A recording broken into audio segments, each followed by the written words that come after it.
All right, so today we're going to be cooking some red Thai curry. You're going to need a non-stick pan, a large one, a pot with water in it for the rice. You're going to need 3 spatulas, 1 wooden one for the rice, and 2 that'll be able to scrape the inside of the pan, 2 tablespoons, can opener, a ladle, and a knife for prepping vegetables. For ingredients, you will need canola oil, coconut milk powder, red curry paste, rice, salt, basil, chicken, a pepper, some green beans, 2 cut up carrots, but we're using 12 mini carrots as a substitute, and some broccoli. Starting to boil the water, prepping veggies. Okay, so green pepper, male and female, they have difference. There's going to be 4 sections or 3 sections. What you want to do is cut right down the line right there, cut right down the line, and cut down the line. Mind your fingers. And then all you do is cut right on the inside here, and the sections will come right apart, and there will not be much mess. So normally when people cut these, the seeds end up going everywhere. Most of the seeds are right there. Okay, so we're just gonna thinly slice these and try to roll the knife a little bit and make it a lot easier. It's a lot safer too. Never work with a dull knife. It's actually a lot more dangerous than a sharp knife. And again, we're just trying to make something that's relatively uniform for the dish. Those are maybe a little bit off. All right, so you just cut off the ends here.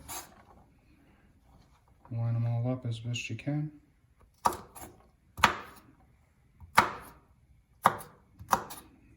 And cut them into manageable bite-sized portions here. All right, so a bridge method of cutting is to put your fingers on the outside and make sure that the knife is on the inside of your fingers. You don't want to ever cross your fingers, and very nice and easy how they all come apart like that. So to remove the florets, you want to go from the back. Never go from the front, it gets real messy. And you just kind of go like that, and see how it's just all coming apart like that. Easy peasy. Right here, you can see like the yellow spots right there. That stuff usually tastes pretty bad, pretty bitter. So you want to try to remove that as best you can before you throw that in. Very thin slices of the chicken breast. Again, best to use chicken breast, better quality meat. It's gonna be a lot more uniform. You won't have to worry about picking out bones or anything like that. This type of meal really, you don't want to be picking it. So it should look something like that.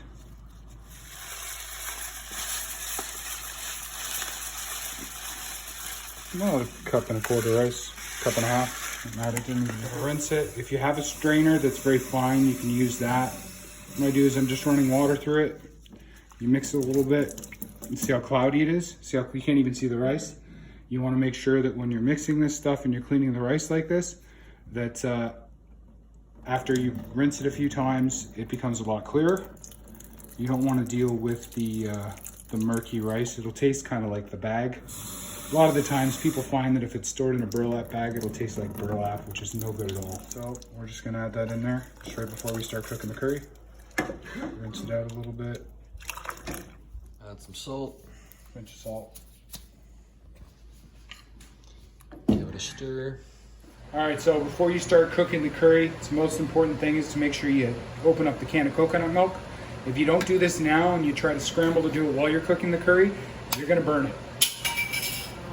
I'll go burner on, I want to say, probably medium, not too high.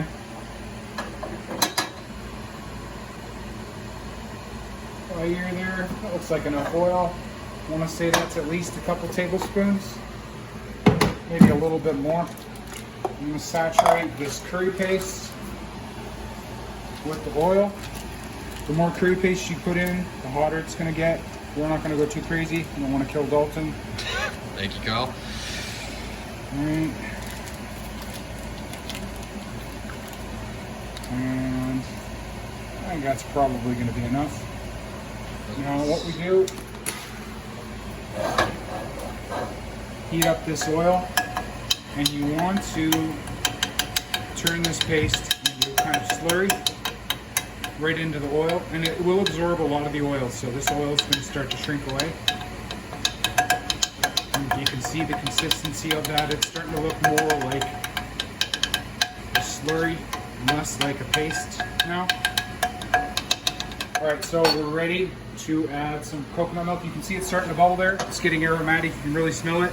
If we let it go any longer, it's going to burn. I don't want it to burn, so there you go. Half a can. Coconut milk powder. I prefer coconut cream, but they didn't have any. This is going to thicken up the mixture a little bit more. Add a little bit more cream to it. That should be more than enough. A couple tablespoons maybe. Alright. Again, just try to get it all mixed up a little bit. And you really want to mix this thing. Mix it real good. So uniform color now. Be stirring constantly to get that slurry mixed into the milk. You want to make sure it totally disintegrates into the milk. When it's like this, and it looks like it's starting to steam, maybe even boil a little bit,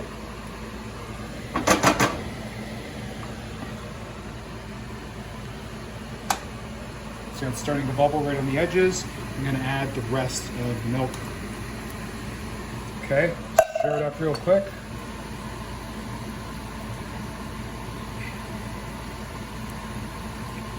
Ready? Start by adding the meat. We're going to put the meat in for a couple minutes before we put the vegetables in. And when we put the vegetables in, you want to make sure that the hardest ingredients go in first so they get a longer time to cook.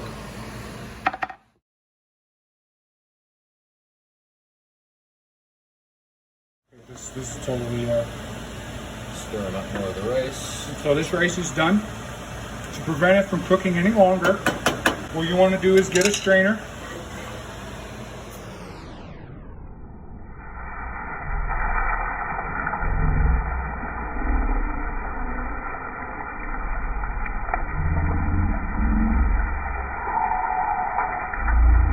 It's been cooking for about 5 to 7 minutes or so.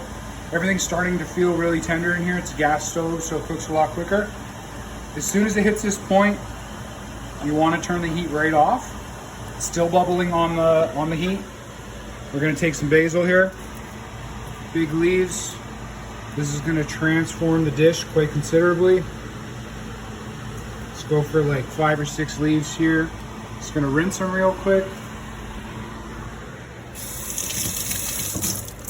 Okay, as soon as they're rinsed, give them a good crush. You want to crush them up a little bit so they're nice and aromatic. Oops, lost one. All right, put them in there. Mix them around a little bit. I don't know if you can smell that. I can already again. All right, and then you take it right off the heat right away. That is the biggest step. It's one of the most important steps to all Thai cooking is fresh basil. Not thrown in at the beginning. It's always thrown in at the end of the cooking cycle to add that extra layer of flavor. And we're just gonna let that sit. All right, so we obtained some basil from the college, but at the same time, if you wanted to propagate your own, what you'd want to do is cut right below one of the nodes. You can see a node right there. So we're just gonna cut below that right there. Okay. If there was any leaves below that node, you'd want to remove them. And all you do now is put that in water, let that sit, and every day you want to change the water. And after about 3 to 4 weeks, it should start growing roots, and you can treat it like a new plant.